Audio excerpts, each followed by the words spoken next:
Welcome to the holidays, a time to get together, to join friends and family in their company, and to partake in the festivities that come with each celebration. Whether that be putting up decorations, enjoying the more seasonal food and drink, stocking up on gifts, or just getting a break from your boss. Am I right? Christmas movies are no exception to that list, but they aren't just holiday traditions. They are cultural landmarks that have become integral to the season. For those who celebrate, we put them on every year to get in tune with the holiday spirit, resonating with a nostalgic joy we may have felt as a child, and maybe even just spreading that same joy to the newer generations. Or neither. You just need something to distract your kid for an hour. And it's not just movies either, it's all the Christmas content there is to consume, from music to games to... that's about it. Christmas movies especially have grown in both quantity and popularity over time though, where from the 1940s to 60s, they were mainly light yet heartfelt stories centering on individuality, family, and morality. This is where we got some of our older classics, such as It's a Wonderful Life and the animated How the Grinch Stole Christmas, stories where the main point revolved around what Christmas meant to us as individuals. Then there's the 80s and 90s, where most Christmas classics come from today, and that is when chaos and comedy mostly took center stage. Mainly chaos. Because Jesus Christ, I'm surprised there's not more controversies about a kid trying to do this to someone in real life. I'll look around and I'll post an article if I find anything. Jump to the early 2000s and yeah, they just amp it up even more. This incorporation of Christmas into media also extended to the small screen, where most popular TV shows will eventually have a Christmas special at some point in their runtime, which, by the way, is no dig at TV shows for that. I fucking love Christmas specials. So, son, what would you like for Christmas, huh? Did you fuck my mom? What? And finally, we are at the modern era, where I don't know how to describe it, honestly. A lot of romantic comedies, a lot more bad comedies, and just about every popular sitcom you know has a Christmas special every season or two. Go get him! Oh! Like most movies, Christmas ones have become especially prevalent in the current streaming era, where now instead of throwing on the TV and watching whatever's on at the time, you can just choose from an entire catalog now. And that's with more and more movies being pumped out every year, with Hallmark alone carrying its weight on an average of 40 movies every year. 40 movies every year. It is an infinite money glitch of delicious garbage. Yep, that's me, Rusty Campbell. No, that's not me. Move over. Yeah, that's me. Look at you, Mr. Handsome. However, no matter how much more keeps coming out, people just keep sticking to the same old classics. Sure, every couple of years a new film will come out and establish itself among the classics, I'm talking about the holdovers, but if you look at the sheer quantity of what's coming out, nothing seems to even come close to replacing the movies that are just always on repeat. Now, why is that? What made those classics work as well as they do? Have movies just lost their touch, or are we adults just stuck in the past? Probably that.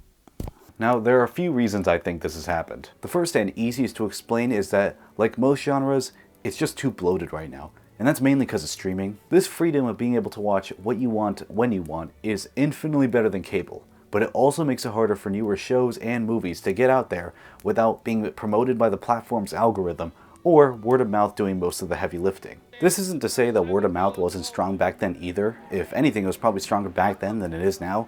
You gonna sleep well tonight? No. No? But also back then, your only options were you could either put on the TV, whatever was playing on the channel anyway, picking up a VHS or DVD of what you already had, or just watching whatever was in theaters. But because everyone's options were a lot more limited, they were also willing to try new things, which definitely bolstered the popularity of those now classics. So now, instead of trying a new Christmas movie that sounds, I can just put on Home Alone 2 for the millionth time. And trust me, I'm gonna do that every single time. Also, any movie that disrespects Rob Schneider is a win to me. The second reason is, to put it simply, the older movies worked because they were different. Now, I know that's unfair to modern movies. Of course, they're less original, they have a lot less options to work with, but those older movies, none of them, and I mean none of them, have a conventional plot that you can string together or just say that they're all alike. Take a moment to think about all those varying storylines that we know for a second. A child accidentally gets left behind by his family and then is robbed by Joe Pesci. One of Santa's elves goes to New York to find his estranged father. Honestly, whatever the Polar Express is, I've forgotten that entire movie. Santa falls off a fucking roof and dies, and the divorced dad who finds the body puts on his coat and is now Santa. And none of the elves care that their previous Santa died.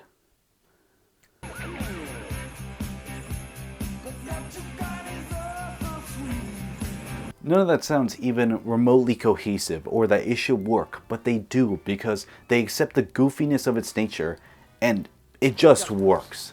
2 years ago, I rewatched a 2000 Jim Carrey movie for the first time in over a decade, and that was one of the funniest movies I think I've seen in my entire life. I was crying of laughter throughout all of it.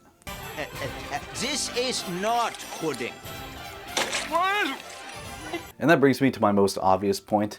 I don't think these new movies are trying as much anymore. I know, I'm so brave for thinking that. Aside from a couple exceptions every few years, it is just slop to the pen with these straight-to-streaming movies with plots so paper thin, you're meant to have outside stimulation to keep you entertained. They're autopilot movies. Oh, that's bad.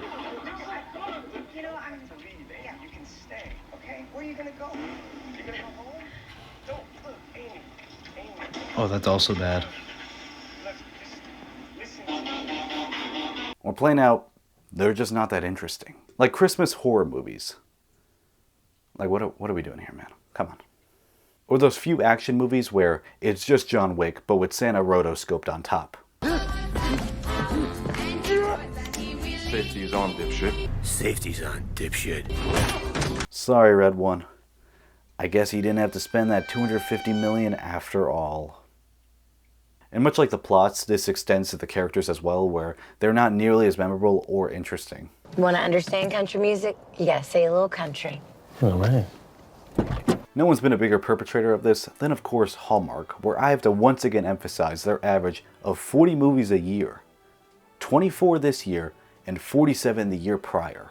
I'd accuse them of using ChatGPT to write their scripts, but honestly, they're all the same movie anyway. Two people, either down on their luck or seeking true romance, meet and they fall in love, and it is going wonderful. Until by the third act where they have their first argument and then they break up, but in the last 10 minutes they get back together, and it all ends with them saying, Merry Christmas. Toast to family, to friends, and to Evergreen. Merry Christmas. Absolute cinema. And in this constant era of remakes and sequels to already existing IPs, why would we be original when we could just use what worked earlier, but be a little lazier about it? And maybe make the same amount of money. You can see this with the 6 Home Alone movies out there, 4 of which have nothing to do with the original cast.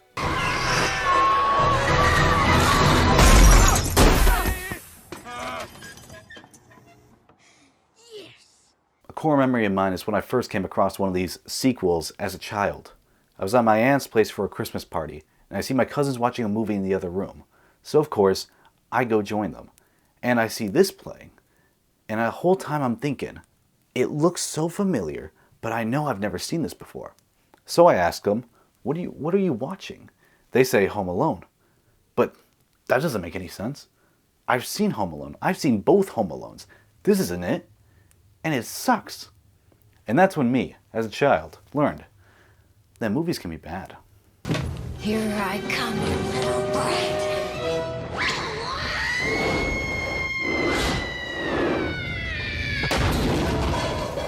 Which doesn't even make sense to me today. That was the same point in my life I liked Dragon Ball Evolution and the live-action Super Mario movie, so I don't even know, man. And well, I would like to go more in depth on these sequels, but seems that idea was taken. And while scripting this, I found out for the last 3 years there's been a sequel series to the Tim Allen Santa Claus movies, and I love those movies. And I would review that too, but that's 2 seasons of a show, and I'm sure it's just fine. I've seen the reviews.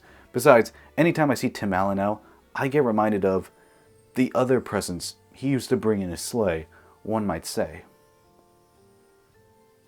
He smuggled coke. I'm calling it. Within the next 10 years, we're going to get some kind of sequel to Elf. I don't care if Jon Favreau and Will Ferrell don't like each other. Who doesn't like money? Now this of course entails the very blatant power of nostalgia. We all have it, we all experience it, but the problem is you can guarantee that there's at least someone out there who's willing to exploit that just to squeeze an extra couple bucks out of you. Now is that inherently wrong? No, at least if done right. And that's because at the end of the day, many modern creators are fans of the IPs they're working on. So they want to add on to it, but also respect what made it so great in the first place. It's only because of Disney executives who wanted to milk my childhood that I got to see Willem Dafoe and Tobey Maguire on the big screen again. And personally, I'm never going to complain about that. But with everything, there has to be moderation, because right now, we are at an overabundance of everything, where in the year 2025, of the top 15 highest grossing films, only one was original. The rest came from an already existing IP, some being a sequel, some being a live action remake. And one could argue that Christmas is the easiest genre to exploit this because it's literally the most nostalgic time of the year. Thankfully, there's not as many movies at this point that can be milked, so it's kind of slowed down. I guess just wait till Home Alone 7. But overall, it's just kind of sad to see how little effort studios are putting these days, because instead of taking a risk and trying something new, they'd rather put a worse version of something we already like, because at least then they know it'll make some money. Damn. So, to sum this all up, go watch The Holdovers. It's a really good movie. Thank you for watching. Subscribe if you want more. A bigger project is coming out soon, hopefully. A way bigger one. So yeah, I will see you then. Bye-bye.